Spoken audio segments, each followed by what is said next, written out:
You know we love to introduce you to champions of the Utah food community, and this episode, it features a giant. Meet Ed Allred, a retired tech guy who moved down to St. George for warm weather and a slower pace. He discovers a love for heirlooms, and his hobby for gardening and growing these beautiful heirloom varieties of produce, it quickly becomes a passion, and Ed begins farming the soil in Santa Clara. The word of Ed's outstanding offerings, well, it spreads quickly in the local community of chefs who are hungry for fresh produce. The demand escalates so quickly, Ed has to enlist the help of other farmers, not just in southern Utah, but around the state to grow these heirlooms. You following it all so far? Okay, good. Enter Leo Tobbler and his urban farm and legendary heirloom onions. Leo's a fourth-generation farmer whose family heritage, it dates all the way back to the very first settlers of St. George. Drive down his quiet neighborhood street in Washington and you would never guess his backyard boasts an orchard and land filled with plenty of rows for melons and other produce. Or that the vacant lot across the street is where he is planting and growing 2 varieties of heirloom onions that Ed picks up on any given day and drives to any number of southern Utah chefs eager to dress their plates with this unique, beautiful, and fresh produce. Chefs like Eric Gaberski at the glorious Cliffside Restaurant, nestled on a mesa overlooking beautiful Red Rock and rapidly expanding St. George. When you've basically got the market cornered with an unparalleled view, no pressure, chef, but you better have a menu just as awe-inspiring. Am I right? And Chef Eric delivers. He's doing just that, crafting creative culinary delights that highlight both Ed and Leo's wares, and the epitome of our favorite kind of tasty Utah food story. Together, they're securing the sacred, sustainable pathway from farmers' hands through chef's care-filled preparation, all the way to our palates. Taste Utah is more than your typical food show. It's about local flavor, from roots through authentically Utah restaurants. It's the people and places that make Utah a dining destination. There's so much soil and earth to uncover and so many great Utah restaurants to savor. We bring you the stories and we spread the love. The best thing about Utah is the views along the way. They're not bad either. We're not afraid to get our hands a little dirty. Food is a necessity. It's how we create it and share it and experience it together that truly shapes our community. Whether you're choosing to dine at home, come into our restaurants, or even order delivery, you always have a seat at this table. Are you ready to taste Utah?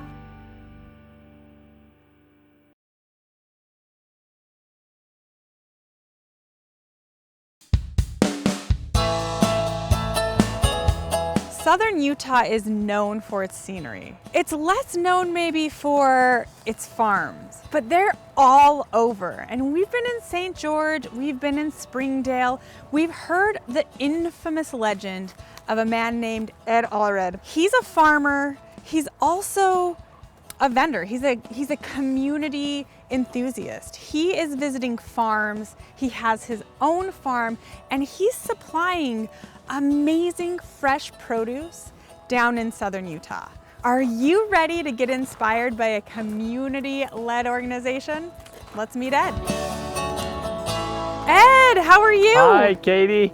I'm gonna put my mask on, keep it safe. We are so happy to be here. So tell us a little bit about what's going on here at Heirlooms Only. In 2015, I retired from a high-tech job. And I had gardened most of my life from my very early childhood, where my mother taught me how to garden. Particularly got interested in heirlooms. Looked up what an heirloom is. I'd tasted heirloom tomatoes and they were just fantastic. And I found out that what heirlooms are pre-1951 seeds. So any heirloom varietal is pre-1951? Pre-1951, okay. In order to truly be an heirloom. And I decided I'm gonna be a purist and I'm gonna grow heirloom tomatoes. And then flash forward to 2020, here we are. You have this massive scale farm that you're leasing the land to be able to grow all of these heirloom varietals. And I grow mainly heirlooms. There are a few early hybrids that I will grow. There's some special seeds that I found down here, and they're the onion seeds that I found that were brought into the Santa Clara bench by original families that moved here back in the 1860s. What are they called? They're Weaver onions and San Joaquin onions. Okay. And there's one I call a Santa Clara purple. Amazing. You really have sort of broken your farmland gardens down into very succinct and important beds for different fruits and vegetables that you're growing. When you took over the land, it didn't have a great watering system from what I understand. That's right, and you used your engineering background maybe a little bit? Yes, an engineering background. I put these watering systems in place that have a 12 gallon per minute pressure reducer here. Yeah. And then I use drip lines. Okay, and they're disposable drip lines. Yeah. These are some heirloom tomatoes that you've grown? Yeah, these are the residual that are left over from the season. During August, July and August, we're picking 200 pounds on one row every 3 days, and they're great big tomatoes. These are the smaller residuals that are left. Wonderful. And you're selling these to restaurants, but you're also selling them online through an online market? Online, and also commercially, I sell them to all the Harmon stores. Where can people purchase them if they would want to purchase them online? Online at my store. I have an online store, and that's for local only because we don't ship them out. And it's heirlooms-only.square.site. Okay, S-I-T-E. awesome. You're doing the whole entire process, so you're creating starters. You have this great little starter sort of shed that you've created. Seed shack, I call it. This is where you start the plants, you transfer them into the soil. What does the start shack give you that like a greenhouse doesn't? Okay. In a seed shack, what I do is I plant them 100 seeds per tray, and I keep them in the seed house until they're about a half inch tall. Yeah.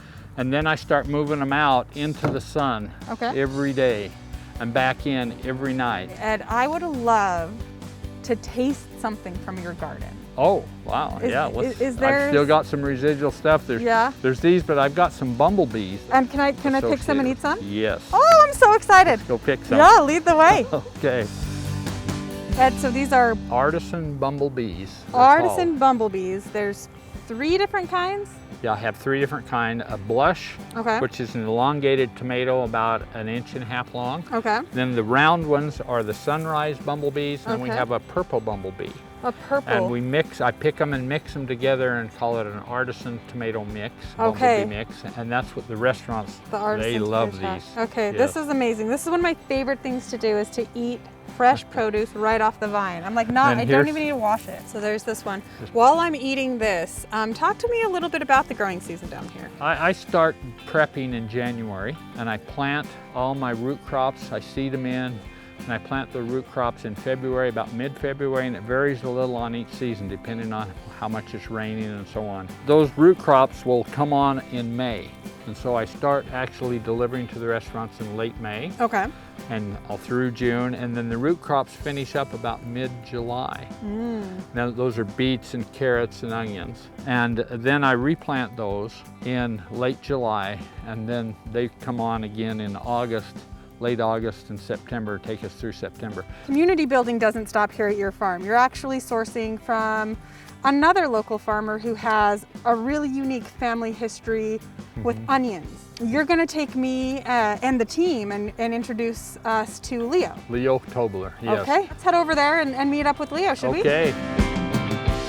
Gentlemen, Ed, great to see you again. Leo, very, very excited to meet you. This looks kind of like an unassuming house, but it looks like maybe you're selling tomatoes? Yes, this is where I sell tomatoes and my other produce is stored. Right here in your garage? Right. This is also a storefront. Right. Leo, you're known for your onions, and that's what Ed and I have talked about, and that's how actually you guys met, right? These Weaver onions were produced right here in Washington. A guy by the name of Mel Weaver. Okay.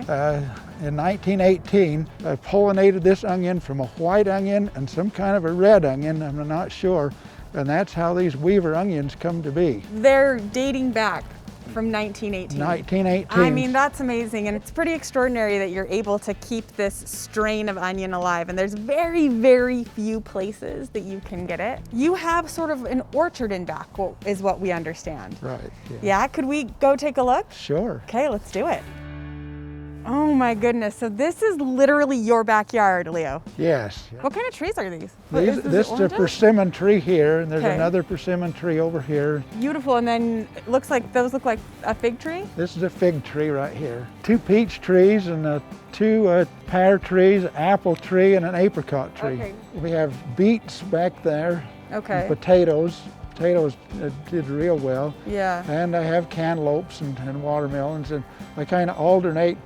We plant the same crop about every 3 or 4 years. Okay. And it's better for 5. So The storefront is open.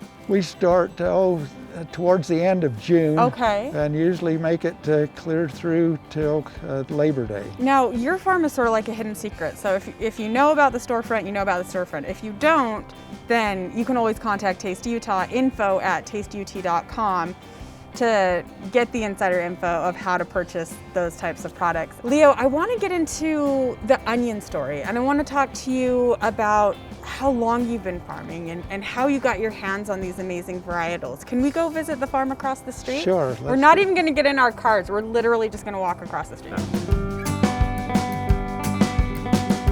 Leo, you're a 4th generation farmer?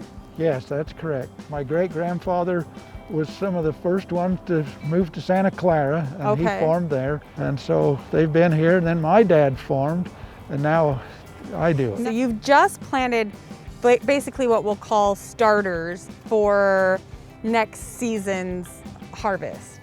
And what kind of onions have you planted? Okay, I planted the Weaver. Okay. That's my best seller. And then I planted...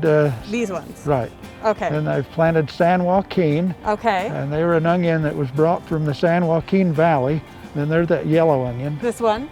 And also I grow a Texas sweet that and I get that seed from Texas. And then I plant another seed in February, and that's called Utah sweet onion. So and that comes from northern Utah. It's a lot of work. So you're talking about planting. When will you be pulling these onions out of the ground? About the 1st of February. So I buy them. I come over and buy them in 50 start bundles, and I'll buy a couple of thousand from Leo.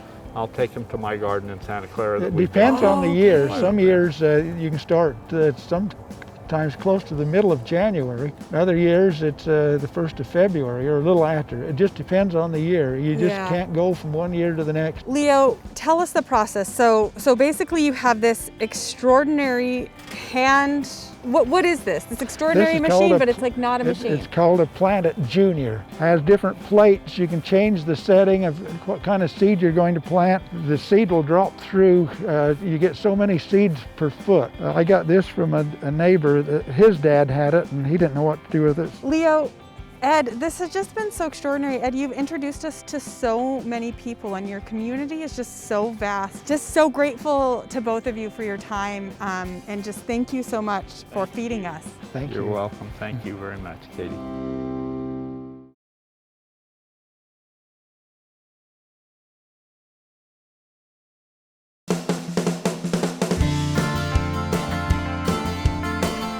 It's not bad standing on the top of a plateau in St. George. We are visiting Cliffside Restaurant. This restaurant is open for lunch and dinner. They are sourcing sustainably. They are using fresh produce. We're gonna meet Chef Eric, and we're gonna just take it all in. Already, it's taking my breath away. Let's go meet him. Mask up. Chef Eric. Hi, Katie, how are you? I'm doing so well, thank you. I'm so excited to be here. I mean, the view is breathtaking. Yes, it is. It's outstanding. It's probably one of the best in the area. Oh And my goodness. we're happy to have you here this afternoon. I am so excited to be here. We're gonna talk all things Cliffside Restaurant. We're gonna see how things are made. Chef, I can't wait to sit down and just take in this view. Well, actually, we have a table set up outside on our patio. If you'd like to come along, I'll follow with you. Oh, I would love it.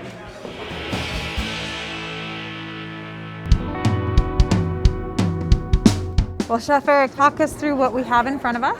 Yeah, right here we have a few items. A couple of our lunch dishes that are rather popular, and they're rather vegetarian and fresh aside from the burger. So here we have a watermelon salad, and it's sliced fresh watermelon, mixed greens, a little lemon thyme vinaigrette, feta cheese, balsamic, and pomegranate. We here at Cliffside Restaurant do a lot of everything's made from to order and custom made and from scratch. And so our abilities to do a lot of vegan, vegetarian, gluten-free, dietary restrictions we have an open book to that. I mean, that's amazing. Now, this burger looks like a showstopper. Probably very yeah, popular. this is our burger. This is our Cliffside Burger, and it's from Canab Meats. We get our meat. It's a proprietary blend of brisket and sirloin. Wow. And we grill it, bacon, crispy onions, fry sauce, cheddar cheese. What is your take on the classic fry sauce? Cliffside's take on a classic fry sauce is it's a little bit of a difference. We use barbecue sauce rather than ketchup, and we also throw in a couple of different ingredients that are a little unusual. We touch of lemon juice and horseradish. And then those look like tomatoes. Yeah, these are this is our heirloom tomato toast, and these heirloom tomatoes come from our local grower Ed Allred from Heirlooms Only. Okay. And so these are his local Santa Clara tomatoes, and we do this with a little toasted sourdough bread. This one I added some mozzarella and bacon to, because you gotta have that, with a little fresh arugula and a balsamic drizzle. So we believe here at Cliffside Restaurant that our food needs to be sustainably sourced and farm to table as much as possible. We like to know where all of our fish is coming from. COVID has caused a little bit of that. We have had to lose a few people that were vendors and purveyors for us that have gone out of business now. Yeah. But aside from that, we're holding strong, and we're trying to keep the local community. It really is special, and COVID has really derailed that in certain regards. We got to be creative. We got to figure out a way that we can utilize what was used to be our normal, now isn't, but how do we make that into our new normal? And what is it that we need to do? We were closed just like everybody else had to. How long were you closed? We were closed for 6 weeks. Okay. And we tried to do takeout at that point in time, but we're not really a takeout business. This is really difficult to put the model the doesn't work view there. into a box. We can put our food in a box, but our view in a box is a little bit different. The experience that But we have been able to utilize a little bit of our craft and make our takeouts more effective and be able to do a little bit more of an efficient, nicer way to present our food in a takeout avenue, because we do know that is an angle. Unfortunately, the diner has become a home diner these days, and so we want to be able to get them to still be able to enjoy the Cliffsides. Yeah, they've definitely become accustomed to eating at home, and the experience of the views is amazing, but people want to stay safe, and you do it as you need to, because the restaurants are all about hospitality. We want to take care of the customer, absolutely. however they want. Their safety and their priority, no matter what. Chef, tell me a little bit about yourself. How long have you lived in St. George? How long have you been with Cliffside? I've lived in St. George about 6 years now, and I've been at Cliffside for the entire time that I've lived here. I showed up here, I was just looking for I didn't want any responsibility. I was the reason why I moved out to St. George was to decompress and kind of put my life a little bit, slow it down. Yeah. So I didn't want a management, I didn't want anything. So I was just a line cook here, and I watched how things were evolving. And I felt as though with my knowledge and my experience that I needed to help with some of the evolution. And so that's where we've been. I've been running this restaurant along with the team for about 5 years now. I would love to pop back in the kitchen and just see the master at work, the maestro back in the kitchen with his team conducting.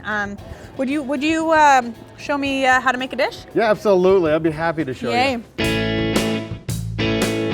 What are you gonna make for us? Yeah, right now I'm gonna make you our salmon dish. It's a chili glazed Atlantic salmon with a mango salsa. Yum, okay, fantastic. Okay, so you start out with a little bit of salmon fillet and you're just salt and peppering Yeah, it. just simple salt and pepper. Our salmon comes from sustainable, and it comes out of Chile, and it's antibiotic and hormone free. So what we're gonna do is we're gonna sear the salmon, and then we'll deglaze it with a little bit of white wine, little lemon, butter, and then our chili glaze over the top, You and then gotta we're gonna finish roast it with butter because everything's Oh, a absolutely. little better, right? Absolutely. So you start with a smoking hot cast iron skillet. Yep. And you put some olive oil in there. Yep. It's Okay. our blended oil. You can see the fish is moving in the pan. Yeah. That means that I'm getting a sear Nice. on the fish. It's beautiful. And now, what are you cooking your salmon to? Most chefs, I would say, cook a salmon to a nice medium rare. Are you liking to cook it all the way through? Personally, for me, I would like to eat it medium rare to medium, but for our guests, we typically will be more of the medium to medium well. A little white wine. A little bit of white wine, lemon, butter, Oh, and I'm gonna add a little bit more white wine, a little more white wine. and then the chili glaze goes Got over your the chili top. glaze. I'm gonna go down in the oven. Nice. All right, and then that's gonna roast for about 7 minutes or so. Okay. In the meantime, what we do is we get our plates. We'll get our plate hot. Okay, Now we're very gonna have to particular start cooking plate. our side veg. Okay. Side All right. veg is It's our broccolini this evening. broccolini. So it All right. looks like it's been blanched. Is that right? It has Okay. been blanched. We So- blanch off all of our vegetables ahead. So now what we're gonna do is we're gonna make the rice that goes along the side. Okay. This is our jasmine rice peel off Okay. that we do. And and then we add a little bit of coconut. Mix it around.